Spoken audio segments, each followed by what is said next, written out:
ಈಗ ವಿದ್ಯಾರ್ಥಿಗಳದಾರ, ಒಮ್ಮೆ ಮನಸ್ಸಂತೈತಿ ಏನು ಮೊಬೈಲ್ ಹಿಡಿಲೋ ಏನು ಪುಸ್ತಕ ಹಿಡಿಲೋ ಕೈಯ.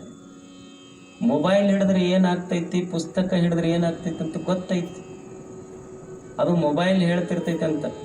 ನೋಡಪ್ಪ, ಮೊಬೈಲು ಪುಸ್ತಕ ಎರಡು ಮಗ್ಗಲು ಅದಾವ. ಮೊಬೈಲ್ ವಿದ್ಯಾರ್ಥಿಗೆ ಹೇಳ್ತೈತಿ, ನೋಡು ನೀ ನನಗೆ ಖಾಯಾಮ್ ಕೈಯಾಗ ಹಿಡ್ಕೊಂಡಿ ಅಂದ್ರೆ ನಿನ್ನನ್ನು ತಲೆ ತಗ್ಗಿಸುವಂತೆ ಮಾಡುವೆ ಅಂತ ಮೊಬೈಲ್ ಹೇಳಿದ್ರೆ, ಪುಸ್ತಕ ಹೇಳ್ತಿರ್ತೈತಿ ನೀ ನನಗೆ ಕೈಯಾಗ ತೊಗೊಂಡ್ರೆ ಈ ಊರಾಗ ನಿನಗೆ ತಲೆ ಎತ್ತಿ ತಿರುಗುವಂತೆ ಮಾಡುವೆ ಅಂತ ಪುಸ್ತಕ ಹೇಳ್ತಿರ್ತೈತಿ. ಗೊತ್ತಿರಬೇಕಷ್ಟ ಯಾವಾಗ ಕೈಯಾಗಿ ಹಿಡಿಬೇಕು ಅಂತ ವಿದ್ಯಾರ್ಥಿಗೆ ಗೊತ್ತಿರಬೇಕು. ಆದರೆ ಮನಸ್ಸು ಏನು ಮಾಡ್ತದೆ, ಅದರ ಕಡೆ ಎಳ್ಕೊಂಡು ಹೋಗ್ತೈತೆ ಅಷ್ಟೇ. ಇದು ತಪ್ಪ ಅಂತ ಗೊತ್ತಿದ್ರೂ ಮಾಡಿಸ್ತೈತೆಲ್ಲ, ಇದು ಮಲದೋಷ. ಇನ್ನೊಬ್ಬರ ಬಗ್ಗೆ ಮಾತಾಡಬಾರ್ದು, ಕೆಟ್ಟದ್ದು. ಇದು ಗೊತ್ತೈತೆ ಇಲ್ಲ ನಮ್ಗೆ, ಗೊತ್ತಿದ್ರೂ ಮತ್ತೆ ಅವ್ರ ಬಗ್ಗೆ ಮಾತಾಡ್ತೀವಿ. ಕುಂತಿದ್ದು ನಮ್ಮ ಕಟ್ಟಿ, ಉಂಡಿದ್ದು ನಮ್ಮ ರೊಟ್ಟಿ. ಹೋಗಲ್ಲ, ಕುಂತಿದ್ದು ನಮ್ಮ ಕಟ್ಟಿ, ಉಂಡಿದ್ದು ನಮ್ಮ ರೊಟ್ಟಿ.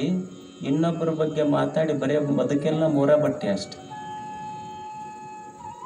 ಮಂದಿ ಬಗ್ಗೆ ಮಾತಾಡು. ಪ್ರವಚನ ಮುಗಿಸ್ಕೊಂಡು ಒಬ್ಬ ಹೊಂಟಿದ್ನಂತ, ಹೋಗಾಗ ಇಬ್ಬರು ಜಗಳ ಶುರು ಆಗ್ತಾನೆ. ಒಬ್ಬ ಹೇಳ್ದಂತ, ಈಗ ನೀ ನನ್ನ ಕೂಡ ವಾಂದ ಮಾಡ್ದಿ ಅಂದ್ರೆ ನಿನಗೆ ಒಂದು ಕಪಾಳಕ್ಕೆ ಹೊಡೆದ್ರೆ 64 ಹಲ್ಲು ಉದುರ್ತಾವ. ಅವ್ ಹೋಗ್ಬೇಕಿಲ್ಲ ಮಗ್ಳೊಬ್ಬ ಸುಮ್ಮನೆ ಹೋಗ್ಬಿಟ್ಟು, ಅಲ್ಲೋ ತಮ್ಮ ಇರವ 32 ಇರ್ತಾವ, 64 ಅಂತ ಹೆಂಗೆ ಅಂತೀನಿ. ಇಲ್ಲ ಗೊತ್ತಿತ್ತು ನಿಮ್ಮಂಥವ್ರು ಬರ್ತೀರಿದ್ರಾಗ ಅಂತ ನಿಂದು ಹಿಡ್ದ ಹೇಳಿ ನಾನು 60 ನಿಮ್ಮಂಥವ್ರು ಬರ್ತೀವಂತ ಗೊತ್ತಿತ್ತು ನನಗೆ. ಮನುಷ್ಯಗಿದು ತಪ್ಪ ಅಂತ ಗೊತ್ತಿದ್ರು ಮತ್ತ ಮಾಡ್ತಾನಲ್ಲ, ಇದು ಮಲದೋಷ. ನಮ್ಮಲ್ಲಿ ಒಬ್ಬರು ಯತಿಗಳಾಗಿ ಹೋದ್ರು, ಸಿದ್ಧಾರೂಢರು ಅಂತ. ಸಿದ್ಧಾರೂಢರು ಪ್ರತಿನಿತ್ಯ ಪ್ರವಚನ ಮಾಡ್ತಿದ್ರು. ಈ ಮನಸ್ಸು ಹೆಂಗ ಕೆಟ್ಟದ್ದು ಕೆಳಿಸ್ತೈತಿ, ಕೆಟ್ಟದ್ದು ಗೊತ್ತಿದ್ರೂ ಸಹಿತ ಮನಸ್ಸು ಆ ಕಡೆ ಎಳಿಸ್ತೈತಲ್ಲ, ಇದು ಒಂದು ದೋಷ ಮನಸ್ಸಿನ. ಸಿದ್ಧಾರೂಢರು ಪ್ರತಿನಿತ್ಯ ಪ್ರವಚನ ಮಾಡ್ತಿದ್ರಂತೆ. ಪ್ರವಚನ ಮಾಡುವಾಗ ಅವರು ಧರ್ಮ, ದೇವರು, ಮೋಕ್ಷ, ಬಂಧನ, ಷಟ್ಶಾಸ್ತ್ರಗಳನ್ನು ಹೇಳ್ತಿದ್ರು. ಪ್ರತಿನಿತ್ಯ ಪ್ರವಚನ ನಡೀತಿತ್ತು. ಅವರು 6 ಗಂಟೆಗೆ ಪ್ರವಚನ ಶುರು ಮಾಡಿ 7ಕ್ಕೆ ಮುಗಿಸ್ತಿದ್ರು. ಒಂದು ದಿವಸ ನಾಗಲಿಂಗಪ್ಪ ಅವರು ಬಂದರು. ನಾಗಲಿಂಗಪ್ಪನವರು ಒಬ್ಬರು ಅವಧೂತರೆ, ಸಿದ್ಧಾರೂಢರಿದ್ದಂಗೆ. ಅವರು ಬಂದ್ರಂತ. ಬಂದು ನಾಗಲಿಂಗಪ್ಪನವರು ಸಿದ್ಧಾರೂಢರಿಗೆ ಹೇಳಿದ್ರಂತ, ನೋಡಪ್ಪ ಸಿದ್ಧಾರೂಢ, ನೀ ಪ್ರತಿನಿತ್ಯ ನೀ ಪ್ರವಚನ ಮಾಡ್ತಿಲ್ಲ, ಇವತ್ತು ಬೇಡ, ಇವತ್ತು ನಾ ಮಾಡ್ತೀನಿ. ಮಾಡಪ್ಪ, ಯಾರು ಬೇಡ ಅಂತ. ಏನು ಪ್ರವಚನ ಶುರು ಮಾಡಿದ್ರೆ ನಾಗಲಿಂಗಪ್ಪನವ್ರು ಅಂದ್ರೆ 6 ಗಂಟೆಗೆ ಶುರು ಮಾಡಿ 7ಕ್ಕೆ ಬರೇ ಬೈದಿದ್ದ ಎಲ್ಲರಿಗೆ ಬೈದು 1 ತಾಸು ಮುಗಿಸಿ ಹೋದ್ರಂತ. ಹೋದ ಮೇಲೆ ಮತ್ತೆ ಮರುದಿವ್ಸ 6 ಗಂಟೆಗೆ ಮತ್ತೆ ಬಂದ್ರಂತವ್ರು. ಬಂದು ಸಿದ್ಧಾರೂಢರು ಕುಂತು ಪ್ರವಚನ ಶುರು ಮಾಡ್ಬೇಕನ್ನೋದಕ್ಕೆ ಮತ್ತೆ ನಾಗಲಿಂಗಪ್ಪನವ್ರು ಬಂದು ಮತ್ತೆ, ಇಲ್ಲಪ್ಪ ಸಿದ್ಧಾರೂಢ ನೀ ಬೇಡ, ನಾನೇ ಹೇಳ್ತೇನೆ ಅಂತ. ಅವಾಗ ಮತ್ತೆ ಕೇಳಿದ್ರಂತವ್ರಿಗೆ, ಅಲ್ಲ ಸಿದ್ಧಾರೂಢರು ಏನೇನು ಹೇಳ್ಯಾರ ನೆನಪೈತೇನೆ ನಿಮಗೆ? ಒಂದು 10 ವರ್ಷ ಶಾಸ್ತ್ರ ಹೇಳ್ಯಾರಲ್ಲ. ಅವಾಗ ಅವ್ರಂದ್ರಂತ, ಏನು ನೆನಪಿಲ್ಲ ಬಿಡ್ರಿ, ಏನೋ ಒಮ್ಮೆ ಧರ್ಮ ಅಂತಿದ್ರು, ಒಮ್ಮೆ ದೇವ್ರು ಅಂತಿದ್ರು, ಒಮ್ಮೆ ಶಾಸ್ತ್ರ ಅಂತಿದ್ರು. ಆತ ಬಿಡು, ನಾನು ನಿನ್ನೇನೇನು ಹೇಳಿನಿ ಪ್ರವಚನ ನೆನಪೈತೆ? ಯಪ್ಪ, ಪ್ರವಚನ ನಿನ್ನ ಬಾಯಾಗ ಒಂದರ ಶಬ್ದ ಸುದ್ದುಳ್ಳದ್ದು ಅಲ್ಲ, ಕರೆಕ್ಟ್ ಏನೇನು ಬೈದಿ ನಾವರ ಹೇಳ್ರಿ. ನೀ ಇಂಥದ್ದು ಬೈದಿ ಎಲ್ಲ ಡಿಟ್ಟು ಹೇಳಿದ್ರಂತ. ಅವಾಗ ನಾಗಲಿಂಗಪ್ಪ ಕೂಡಿದ ಜನರಿಗೆ ಒಂದು ಮಾತು ಹೇಳಿದಂತೆ, ನಿಮ್ಮ ಮನೆಯಾಗ ಯಾಕೆ ಸಮಾಧಾನ ಇಲ್ಲ, ನಿಮ್ಮ ಮನೆ ಯಾಕೆಲ್ಲ ಬೀದಿಗೆ ಬಂದಾವಂದ್ರೆ 10 ವರ್ಷ ಸಿದ್ಧಾರೂಢ ಹೇಳಿದ ಶಾಸ್ತ್ರ ನೆನಪುಳಿಲಿಲ್ಲ, ನನ್ನ ಬೈಗಳ ನೆನಪಿಟ್ಟುಕೊಂಡು ಬದುಕಿದ್ರೆಲ್ಲ, ಅದಕ್ಕೆ ಮನೆಯೆಲ್ಲ ಬೀದಿಗೆ ಬಂದಾವ ಅಂತ ಹೇಳಿದಂತೆ. ನಮಗೆ ಕೆಟ್ಟದ್ದು ನೆನಪು ಉಳಿತೈತಿ, ಒಳ್ಳೇದು ನೆನಪು ಉಳಿದಿಲ್ಲ. ಇದು ಮನಸ್ಸಿನ ಸ್ವಭಾವ. ನೀವು ನೋಡ್ರಿ, ಊರಾಗ ನಮಗೆ 99 ಮಂದಿ, 100 ಮಂದಿ ಇರ್ತಾರೆ. 100 ಮಂದಿ ಜೀವ ಮಾಡೋರು ಇರ್ತಾರೆ, ಪ್ರೀತಿ ಮಾಡೋರು ಇರ್ತಾರೆ. 100 ಮಂದಿಯಾಗ ಒಬ್ಬವ ನಮ್ಮ ಬಗ್ಗೆ ಟೀಕಾ ಮಾಡ್ತಿರ್ತಾನೆ. ನೀವು ರಾತ್ರಿ ಮಕ್ಕೊಳಕ್ಕೆ ಹೋದಾಗ ನಮಗೆ ಪ್ರಾಣಕ್ಕೆ ಪ್ರಾಣ ಕೊಡೋ 100 ಮಂದಿ ನಮಗೆ ಬರೋದಿಲ್ಲ. ಕಣ್ಣು ಮುಚ್ಚಿದ್ರೆ ಏನು ಟೀಕಾ ಮಾಡ್ತಿರ್ತಾನಲ್ಲ, ಹಳ್ಳಮಳ್ಳಿ ಅವನ ಬರೋದು. ಇದು ಮನಸ್ಸಿನ ಗುಣಧರ್ಮ. ನೀವು ಕಣ್ಣು ಮುಚ್ಚಿಕೊಂಡು ಧ್ಯಾನಕ್ಕೆ ಕೂಡ್ರಿ, ಧ್ಯಾನಕ್ಕೆ ಕುಂತಾಗ ನಿಮಗೆ ದೇವರು ಬರೋದಿಲ್ಲ. ಏನು ಬರಬಾರ್ದಂತ ಮಾಡಿರ್ತೀರಿ ಅವ ಬರ್ತಾವೆಲ್ಲ, ಅಲ್ಲೇ ಅಟ್ಯಾಕ್ ಮಾಡ್ತಾವೆ. ಯಾಕಂದ್ರೆ ಇದೇ ಚಲೋ ಜಾಗ ಇದೆ ಇವ್ರನ್ನ ಅಟ್ಯಾಕ್ ಮಾಡೋಣ. ಅಂದ್ರೆ ಮನುಷ್ಯನ ಮನಸ್ಸು ಹಂಗಷ್ಟೇ ಇದೆ.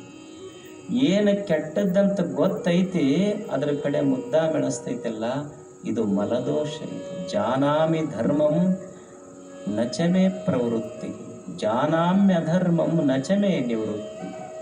ಧರ್ಮ ಯಾವುದಂತ ಗೊತ್ತಿದ್ರು ಮಾಡಾಕ ಮನಸ್ಸು ಬರುವಲ್ದು, ಅಧರ್ಮ ಯಾವುದಂತ ಗೊತ್ತಿದ್ರು ಬಿಡಾಕ ಮನಸ್ಸಿಲ್ಲಲ್ಲ. ಇದು ಮನಸ್ಸಿನ ಮಲದೋಷ ಇದು. ಯಾಕಂದ್ರೆ ಸ್ವಲ್ಪ ಕಸ ಬಿದ್ದೈತೆ ಮನಸ್ಸಿನೊಳಗೆ. ಮನುಷ್ಯಗೆ ಇಷ್ಟು ಗೊತ್ತಿರಬೇಕಲ್ಲ. ಈಗ ನೋಡ್ರಿ, ಊಟ ಮಾಡ್ತೀರಿಲ್ಲ ನೀವು, ಊಟ ಮಾಡುವಾಗ ಒಂದು ಸಣ್ಣ ಹಳ್ಳ ಬಂತು, ಕೂದಲ ಬಂತು ಅಂದ್ರೆ ಏನಂತೀರಿ? ಬುದ್ಧಿಲ್ಲ ನಿಮಗೆ? ಹಳ್ಳ ಹಸನು ಮಾಡಿರಿ ಲಕ್ಕಿ ತೆಗೀರಿ ಅಂತೀವಿ. ಅಂದ್ರೆ ಊಟ ಮಾಡುವಾಗ ಒಂದು ಸಣ್ಣ ಹಳ್ಳ ಬಂದ್ರೆ ಹಳ್ಳ ತೆಗೆದು ಊಟ ಮಾಡ್ಬೇಕಂತ ಗೊತ್ತಿದ್ದ ಮೇಲೆ ಮನಸ್ಸಿನೊಳಗೆ ನೂರಾರು ದೋಷಗಳಿಟ್ಟುಕೊಂಡು ಬದುಕಿದ್ರೆ ಹೆಂಗೆ? ಹಳ್ಳ ತೆಗೆದು ಊಟ ಮಾಡಬೇಕು, ಮನಸ್ಸಿನ ದೋಷಗಳನ್ನು ತೆಗೆದು ಬದುಕಬೇಕು. ಇದು ಜೀವನ, ಇದು ಮನುಷ್ಯ. ಇಂಥದ್ದೊಂದು ಜೀವನ ಕಟ್ಟಬೇಕು. ಈ ಮನಸ್ಸು ಐತೆಲ್ಲ. ಎರಡನೇದ್ದೇನಂದ್ರೆ ಇದು ಸ್ವಲ್ಪ ಹೊಯ್ದಾಡ್ತೈತೆ ಮನಸ್ಸು. ವಿಕ್ಷೇಪ ದೋಷ, ಸ್ವಲ್ಪ ಚಂಚಲ ಐತೆ ಮನಸ್ಸು.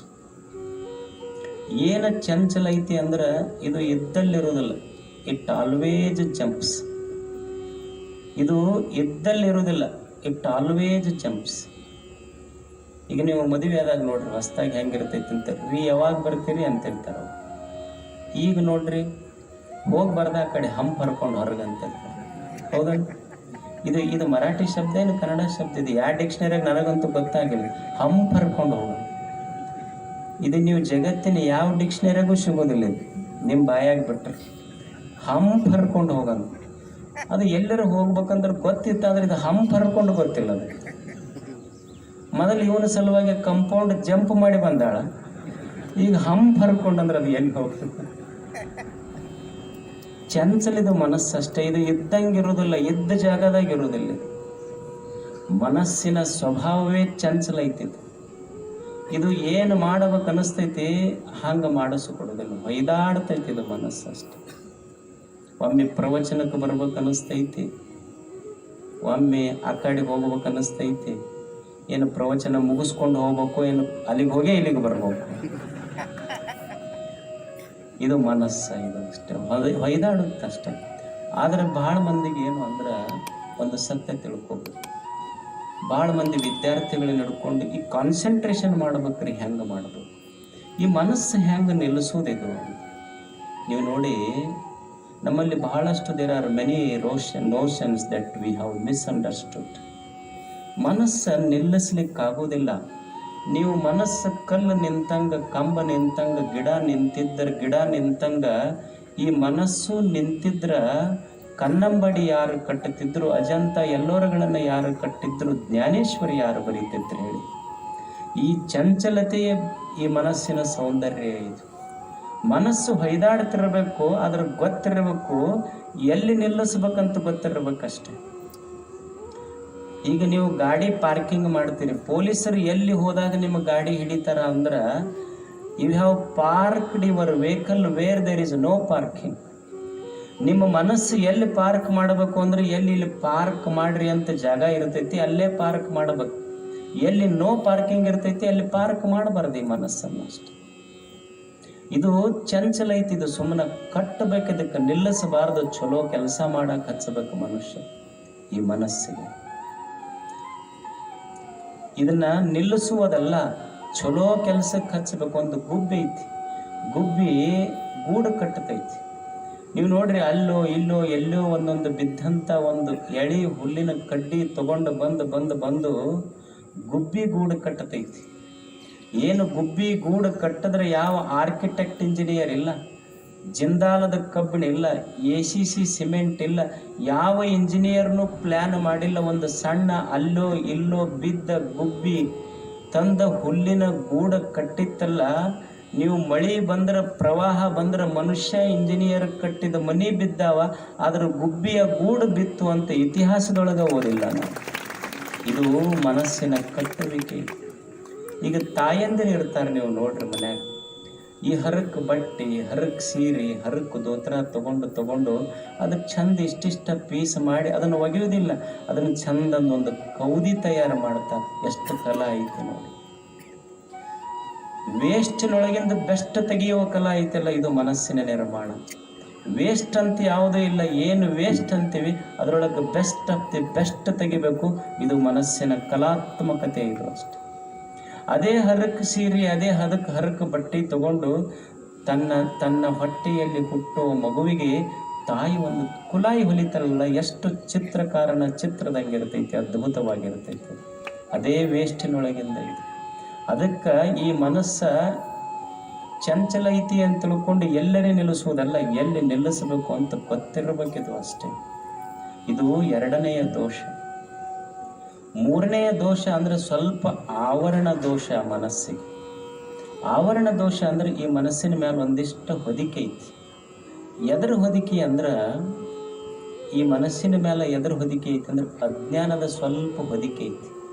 ಈ ಅಜ್ಞಾನ ಏನು ಮಾಡ್ತೈತಿ ಅಂದ್ರೆ, ದೇವರು ನನಗೆ ಈ ಭೂಮಿಗೆ ಯಾಕೆ ಕೊಟ್ಟು ಕಳಿಸ್ಯಾನ, ಈ ದೇಹದೊಳಗೆ ಈ ಜೀವ ಬಂತಲ್ಲ ಈ ಭೂಮಿಗೆ ಯಾಕೆ ಬಂತು, ಏನು ಮಾಡಬೇಕಾಗಿತ್ತು, ಏನು ಮಾಡಲಿಲ್ಲ, ಅದು ತಿಳ್ಕೋಬೇಕಷ್ಟೆ.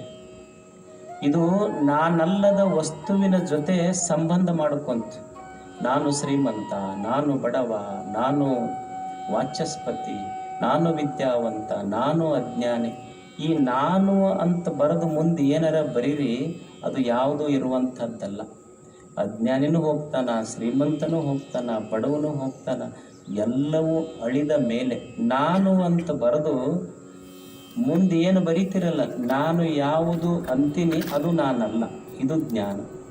ನಾನು ಶ್ರೀಮಂತ, ನಾನು ಬಡವ, ನಾನು ವ್ಯಾಪಾರಿ, ಇವೆಲ್ಲವೂ ಅಲ್ಲ ಅಲ್ಲ ಅಲ್ಲ ಅಂತ ಅಲ್ಲಗಳೆದವನೇ ಅಲ್ಲಮ ಪ್ರಭು ಆಗ್ತಾನವನು, ಅಲ್ಲಮ ಪ್ರಭು ಆಗ್ತಾನೆ.